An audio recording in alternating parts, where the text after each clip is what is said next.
Today, I'll be reviewing Wild West Cowboys of Mesa number 3 from Oni Press, written by Matt Hodson with art by Juan Gedeon, with the main cover being done by Juan Gedeon. So far, the Wild West Cowboys of Mesa series from Oni Press has been pretty darn good. Focused more on action than the comedy, but it does have enough comedy where it doesn't feel too much of a departure. We pick up right where the last issue left off, with the Cowboys and Calamity Kate helping to evacuate the mayor's office.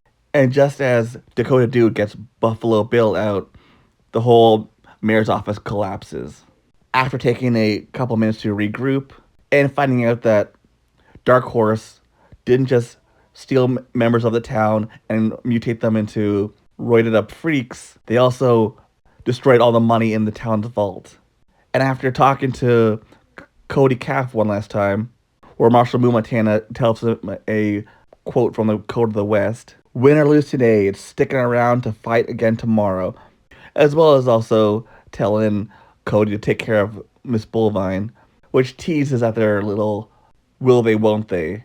So Moo, Colorado, and Dakota Dude descend into the well in order to track down Dark Horse once and for all, where they end up discovering that there's a gigantic cavern underneath the well, and they find the rest of the missing townfolk, and they also end up finding Dark Horse, where they all use their various skills to fight against Dark Horse.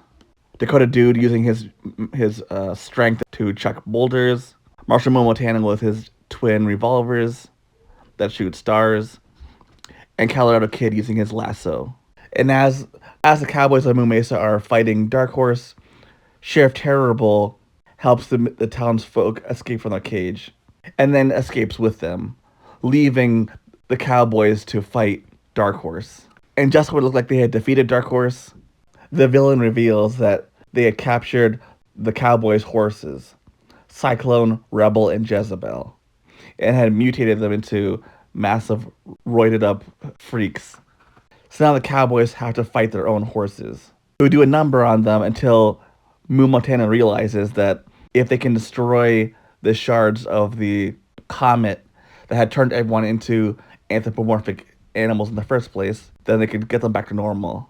And so, one by one, they destroy the shards of the comet, changing their horses back to normal. And the comic ends as they vow to hunt down Dark Horse once and for all, which sets us up for the miniseries finale in the next issue.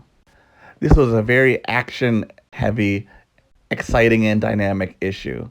The characterizations for everyone is on point, and everyone gets a moment to shine. Even some of the smaller secondary characters. Since this is a more action-heavy book, sometimes some of the facial expressions can look a little weird, especially if you're more used to the cartoon, which focused more on the comedy.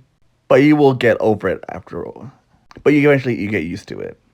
I am very excited and interested to see how this series will wrap up.